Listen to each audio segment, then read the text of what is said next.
கறி குழம்பவே மிஞ்சிரும். சுவையான புடலங்காய் பட்டாணி கூட்டு, மசாலா கூட்டு ரொம்ப டேஸ்டானது. எப்படின்றதை இன்றைக்கி உங்களோட வீடியோ ஷேர் பண்ணுறேன். சப்போர்ட் பண்ணுங்கள். எண்ணெய் சேர்த்திடலாம்.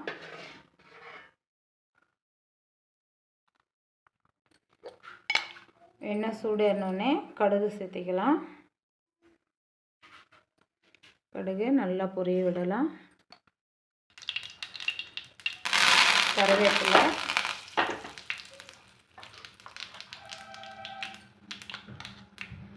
இஞ்சி பூண்டு பேஸ்ட்டு,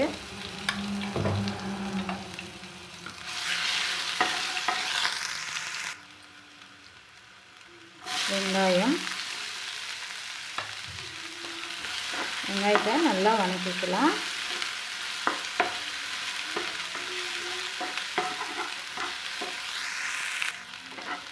வெங்காயம் நல்லா வதங்கட்டும்.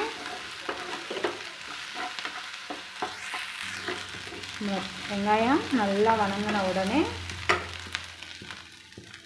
நறுக்கி வச்சிருக்கிற புடலங்காய் அதையும் இதிலே சேர்த்திக்கலாம். நல்லா வதக்கிக்கோங்க.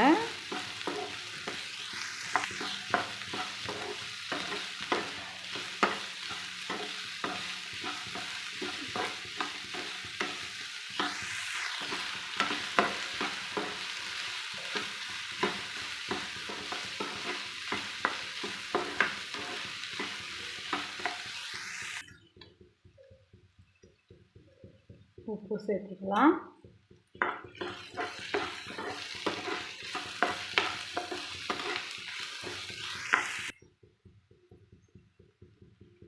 பெரிய சைஸ் தக்காளி 1, அதையும் இதிலே சேர்த்துட்டு நல்லா வதக்கிடலாம்.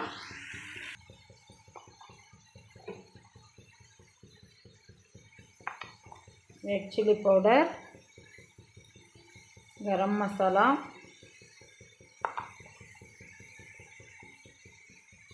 தனியாத்தூள்,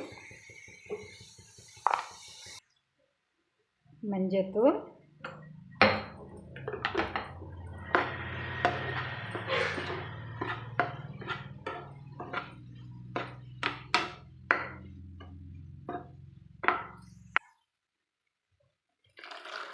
வெள்ளை பட்டாணி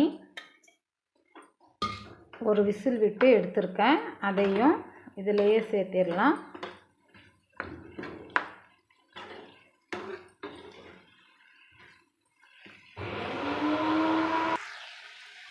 அரைச்ச தேங்காய் அதையும் இதிலே சேர்த்துட்டு தேவைக்கு தண்ணி சேர்த்திக்கலாம்.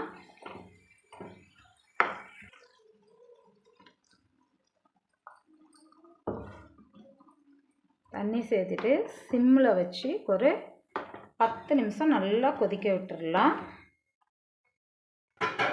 பாருங்கள், இந்த அளவுக்கு நான் தண்ணி சேர்த்திருக்கிறேன். நமக்கு எவ்வளோ தண்ணி வேணுமோ அந்தளவுக்கு சேர்த்திக்கோங்க. நிறைய தண்ணி ஊற்றிட்டா நல்லா இருக்காது. இப்போ கொதித்து வர்றதுக்கும் நமக்கு சரியான பதம் கிடைச்சிரும். மூடி போட்டு நல்லா சிம்மில் ஒரு 10 நிமிஷம் கொதிக்க விடலாம்.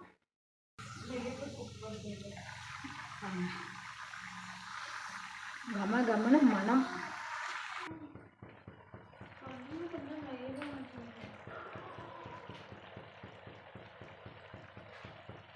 ஸ்டவ் அணைச்சிடலாம். நம்ம குழம்பு ரெடி ஆயிடுச்சு.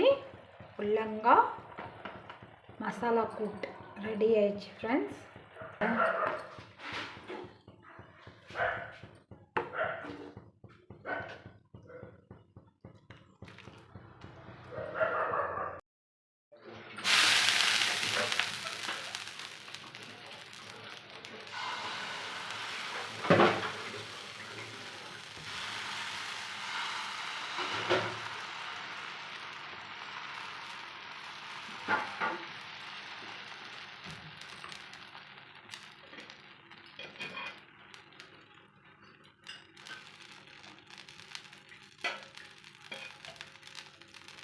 புடலங்காய் மசாலா போட்டுட்டு எதுனால சப்பாத்தி, பூரி, சாதம் எல்லாத்துக்கும் நல்லாயிருக்கும். நான் இன்றைக்கி தோசை செஞ்சிட்ருக்கேன்.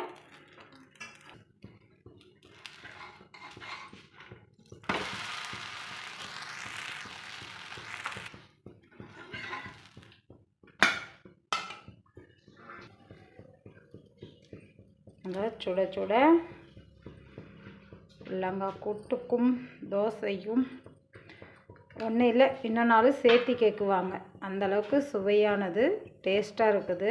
புடலங்காய் சாப்பிடாத பசங்களுக்கு இந்த மாதிரி கூட்டு மாதிரி செஞ்சு கொடுங்க, விரும்பி சாப்பிடுவாங்க.